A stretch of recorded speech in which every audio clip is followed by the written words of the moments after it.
17.000 lebih pulau terbentang luas dari ujung Sumatera hingga Papua.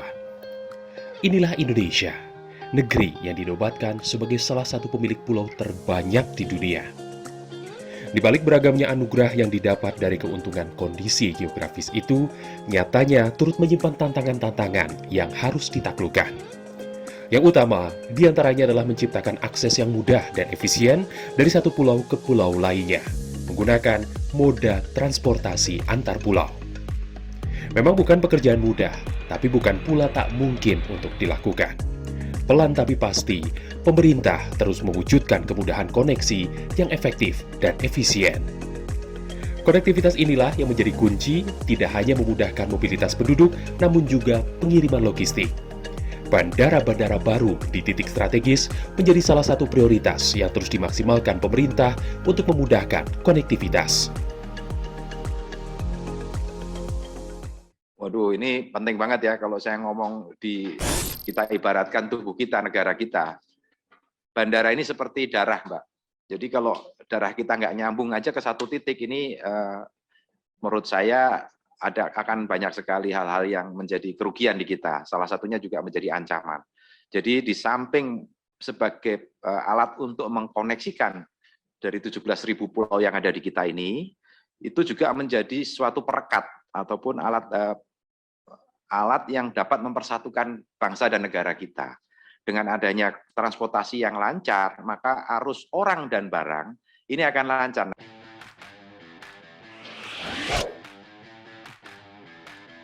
Sebanyak 21 bandara baru menjadi target untuk diselesaikan segera. Pembangunan bandara-bandara baru ini diatur dalam Peraturan Presiden Nomor 109 Tahun 2020 tentang percepatan pelaksanaan proyek strategis nasional. Meski masih pandemi COVID-19, proyek pembangunan ini justru terus digenjot untuk membantu mendongkrak pemulihan ekonomi Indonesia. Pembukaan akses ini juga ditargetkan untuk meningkatkan ketahanan nasional dan melepas belenggu ekonomi Java sentris, di mana hampir 60% aktivitas ekonomi Indonesia hanya berpusat di Pulau Jawa.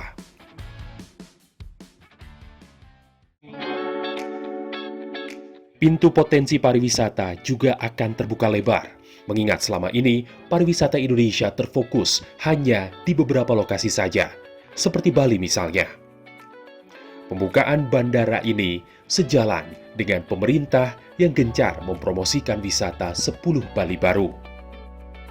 Selain membangun infrastruktur dengan segenap fasilitasnya, pemerintah juga tidak luput menyederhanakan birokrasi serta memudahkan akses bagi pemangku kepentingan agar pengerjaan proyek tepat sasaran sesuai tujuan yang diharapkan. Kita harus terus membangun bandara ya, tidak seperti itu, tetapi juga di samping bandara ada yang lain, yaitu sarananya. Sarananya apa? Pesawat udara. Pesawat udara ke depan akan kita, dengan adanya UU JK yang baru, persyaratannya kita permudah. Namun demikian untuk persyaratan safety tetap sesuai dengan standar internasional dan best practices yang ada di negara kita tetap kita pertahankan. Yang dulu misalnya orang mau membuat airline itu sulit ya, karena memang harus memiliki sekian banyak pesawat. Sekarang sudah kita lakukan kemudahan-kemudahan sehingga memberikan kesempatan yang lebih luas lagi kepada bangsa dan negara Indonesia untuk bisa berinvestasi, menanamkan modalnya ke transportasi udara dalam bentuk misalnya untuk membuat suatu airline. Kemudahan berinvestasi menjadi tujuan selanjutnya yang juga tak kalah penting. Semakin baik konektivitas yang terbangun di suatu wilayah, semakin mudah pula investor menanamkan modalnya. Masuknya investasi ke Indonesia tak cukup lancar karena kurangnya infrastruktur memadai, terutama di luar Pulau Jawa. Lebih dari itu, terbukanya konektivitas melalui pembangunan bandara baru juga berdampak positif bagi para pengusaha dan UMKM yang berorientasi pada ekspor.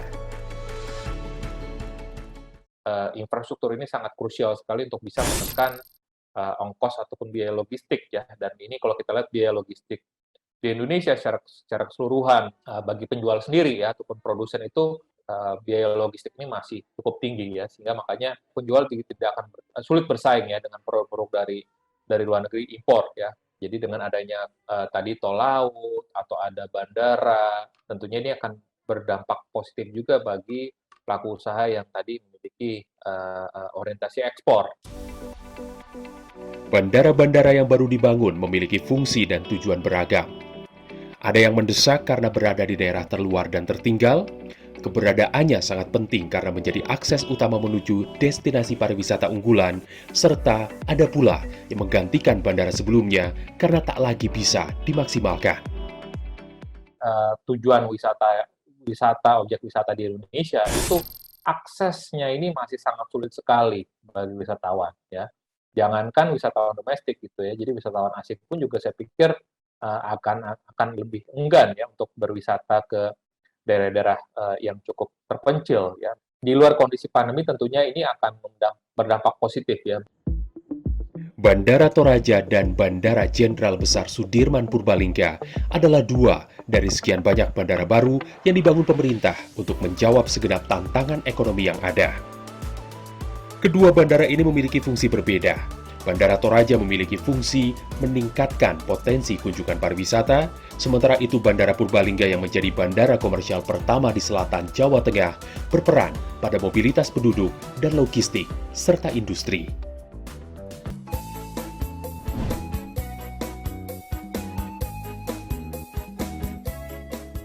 Terlindung aman di sisi gunung tinggi dan tebing batu granit, sebuah lembah subur berteras sering, sawah menghijau, dengan pesona yang menyimpan kultur ekstravaganza dan salah satu tempat terindah di Indonesia.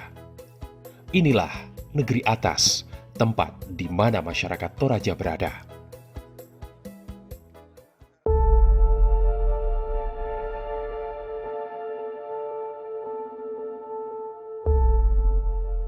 Toraja, warisan dunia yang terletak sekitar 300 km arah utara dari kota Makassar, ibu kota provinsi Sulawesi Selatan. Lokasi tinggal salah satu suku tersohor di Indonesia ini memang memiliki pesona alam dan wisata yang luar biasa. Budaya suku Toraja yang masih kental dan terjaga hingga saat ini membuatnya semakin istimewa, yang tentu menjadi daya pikat kuat wisatawan lokal serta mancanegara. Berbicara Toraja akan makin afdol lagi jika kita juga menyebut kopi asli setempat yang terbukti masyhur di banyak negara. Keseimbangan cita rasa membuatnya dijuluki The Queen of Coffee, Sang Ratu Kopi. Namun sayang, setidaknya hingga sebelum tahun 2020 lalu, akses menuju wilayah di ketinggian hingga 2.500 meter di atas permukaan laut ini bukanlah perjalanan mudah. Untuk menuju ke sana, setidaknya perlu waktu kurang lebih 8 jam dari kota Makassar, pun melalui medan berliku dengan tebing-tebing yang tajam. Bila berasal dari luar pulau, perjalanan menuju Toraja harus bermalam dan dapat memakan waktu total hingga lebih dari 2 hari. Saya pikir dari dulu ini Toraja terkenal di seluruh dunia, destinasi wisata kedua setelah Bali.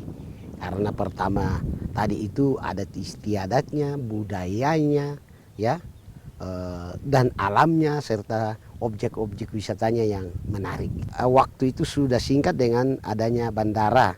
Dan tadinya itu mereka yang datang ke Toraja itu harus menempuh perjalanan sekitar 7-8 jam.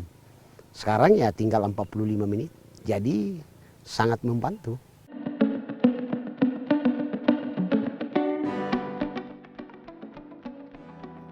Bandar Udara Toraja berada di Kecamatan Mengkende, Kabupaten Tanah Toraja. Dibangun di atas tanah seluas 141 hektar dengan panjang landasan pacu 2000 meter yang bisa didarati pesawat jenis ATR-72. Kemudian taxiway seluas 124,5 x 15 meter dan apron 94,5 x 67,5 meter. Sementara untuk luas bangunan terminal 1.152 meter persegi mampu menampung 150 penumpang. Bandara Toraja dibangun sejak tahun 2011 untuk menggantikan Bandar Udara Pongtiku di Rantai Tayo. Sempat tersendat, namun akhirnya berhasil diresmikan pada Maret 2021.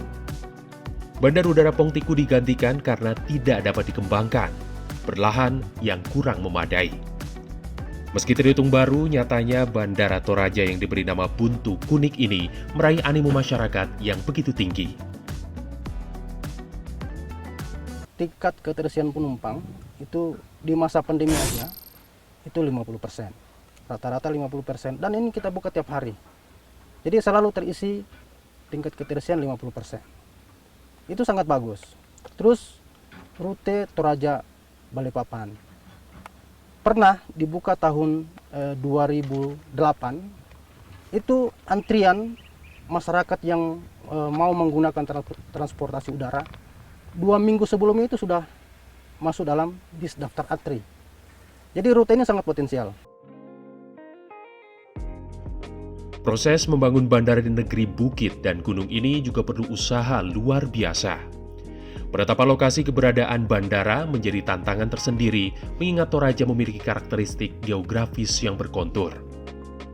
Membangun Bandara Toraja menantang karena harus memotong 3 bukit.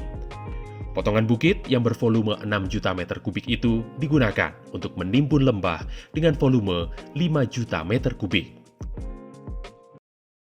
Bandara itu harus ada di daerah yang rata, sementara Toraja tidak ada daerah yang rata. Tantangannya memang membuat daerah rata.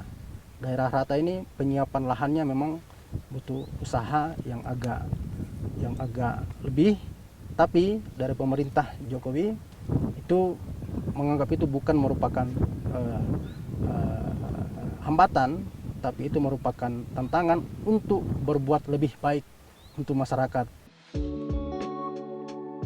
Total, alokasi pembangunan Bandara Toraja mencapai 958 miliar rupiah dengan waktu efektif 4 tahun. Bandara ini memiliki rute penerbangan Toraja Makassar dengan maskapai Wings Air pada hari-hari tertentu. Ditargetkan, ke depan akan membuka lebih banyak lagi rute penerbangan menyesuaikan animo penumpang.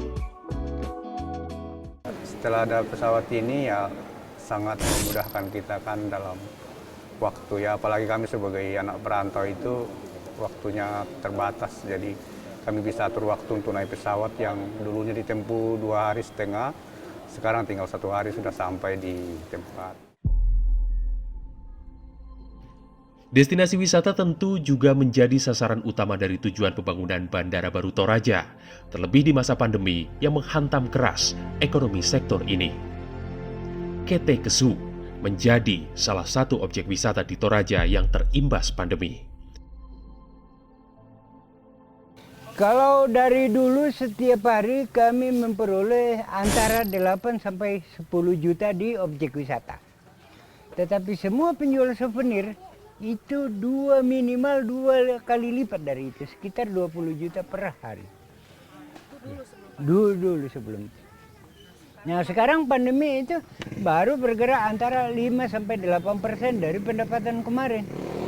Tetapi kami tidak bisa membiarkan diri oleh karena kami harap besok ini pandemi hilang sehingga pendapatan akan kembali seperti sekarang. Namun beruntung, kondisi saat ini telah merangkak pulih. Bandara Baru Toraja ini secara perlahan tapi pasti menghembuskan angin segar bagi pelaku usaha di KT Kesu. Sudah mulai Bu, karena kami dalam registrasi, kami sudah catat, oh ini dari provinsi mana, oh ini dari provinsi mana. Kemarin sudah satu-satu dari Bali, ada bule. Ya mudah-mudahan ke depan ini semakin bertambah. Jadi udah kelihatan lah Pak ya? Kelihatan, nampak sekali malah. Itulah rupa kemajuan infrastruktur transportasi Toraja, sekaligus gambaran bagaimana pengaruhnya terhadap pemulihan ekonomi. Kedepan, Bandara Toraja akan terus dikembangkan dengan target perluasan landasan pacu agar dapat didarati oleh pesawat berkapasitas lebih besar. Bila pandemi ini usai, Toraja akan semakin menjadi incaran wisatawan. Lalu seperti apa bandara baru dengan tujuan serupa namun dibangun di kota industri rambut palsu terbesar kedua di dunia, Purbalingga?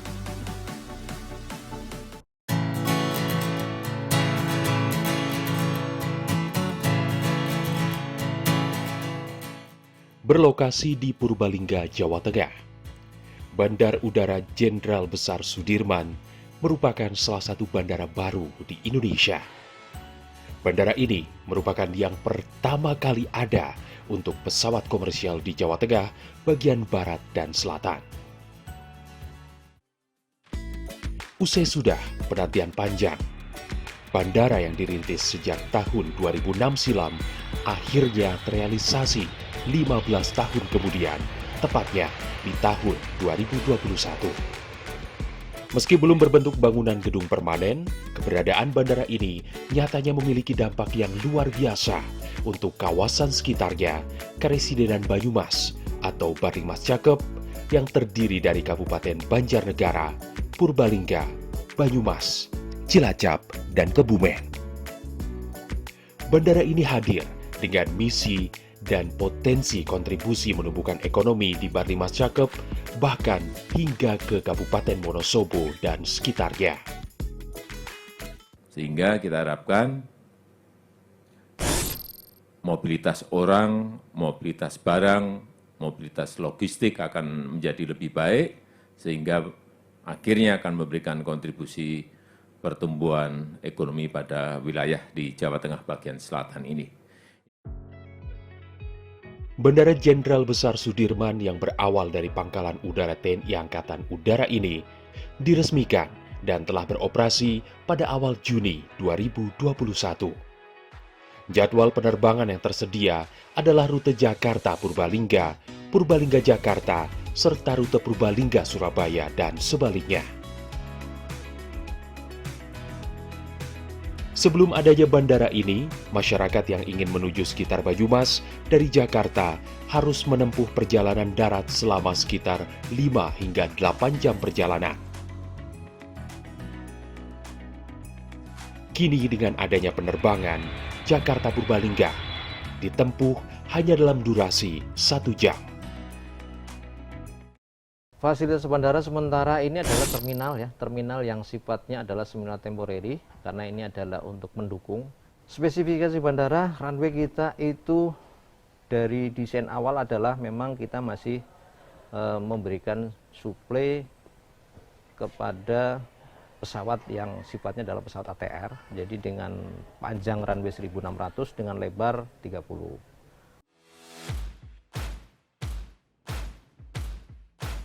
Kabupaten Purbalingga terkenal dengan kemajuan industrinya.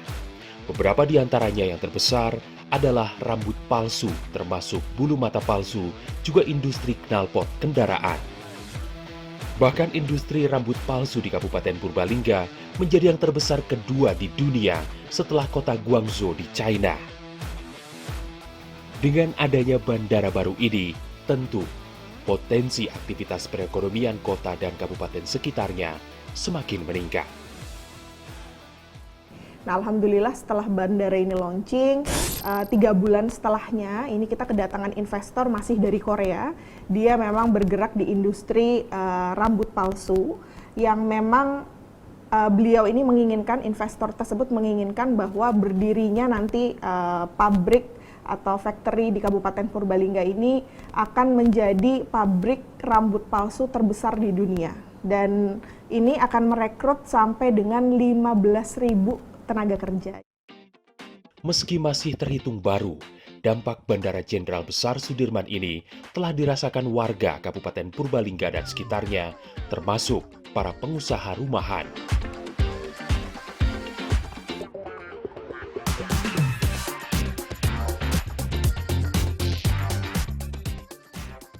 Kalau ekspor kita sudah berjalan, pengiriman itu kurang lebih 7 tahun. Itu udah ke negara mana aja tuh? USA sama Australia.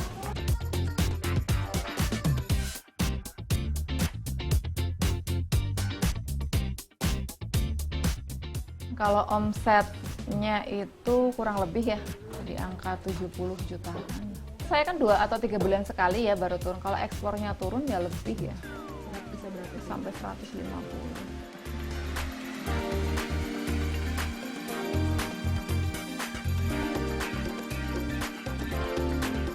Pasti sangat membantu dong. Jadi sementara ini kan kita pengiriman kelewat Semarang. Nah, mungkin kalau dengan adanya kargo di bandara ini bisa lebih memudahkan ya. Terus yang jelas kemarin saya ada beberapa buyer dari Surabaya, dari Jakarta itu memudahkan mereka. Jadi kan di sini kan masih ada 1 minggu 2 kali penerbangan. Jadi di hari Sabtu kalau nggak salah kemarin apa ya. Jadi dia itu di hari Sabtu terus di sini menginap 3 hari karena harinya kan nggak setiap hari terbang kan. Nunggu sampai ada penerbangan baru dia terbang lagi gitu.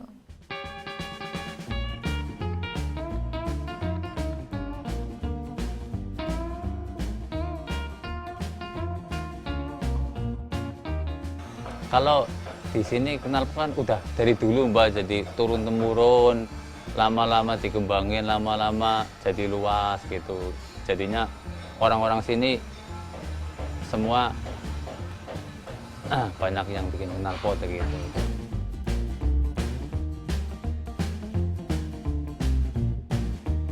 Kalau omset namanya orang dagang gitu Mbak, kadang nggak mesti bisa. Ya kalau per bulan itu bisa 400, 450 gitu. Itu 400 sampai 450 juta itu masih kotor lah gitu Mbak. Ya seneng Mbak, berpotensi untuk kirim ke luar negeri itu lebih banyak gitu. Maksudnya bisa cari-cari orderan mungkin ke luar negeri, pengiriman lebih gampang, lebih cepat kan udah ada pesawat kargo sendiri di Purbalingga gitu. Harapannya itu. Selain berdampak pada perindustrian di Kabupaten Purbalingga, kehadiran Bandar Udara Jenderal Besar Sudirman ini tentu menjadi titik terang bagi warga yang akan dan biasanya bermobilitas keluar masuk kawasan Karesidenan Banyumas. Iya Mbak, dulu tuh kalau misalkan mau ke Purbalingga tuh, kalau jalur darat itu naik mobil tuh bisa sekitar 8 jam. Itu kan makan waktu banyak banget tuh Mbak. Nah ini dengan adanya bandara ini, saya bisa naik pesawat, itu bisa sekitar cuma 1 jam aja. Jadi top lah Mbak, bantu banget. Begitu Mbak. Iya, terjangkau banget Mbak, dibanding kalau naik mobil harus beli bensin ya kan. Terus perjalanan 8 jam, ini udah oke banget lah pokoknya. Itulah gambaran transformasi 2 dari banyak wilayah-wilayah lainnya yang juga menjadi prioritas pembangunan transportasi jalur udara. Pemangkasan efisiensi jarak dan waktu ini tentu akan mendongkrak perekonomian daerah, membuka isolasi daerah terpencil, sekaligus memperkuat konektivitas seluruh wilayah Indonesia.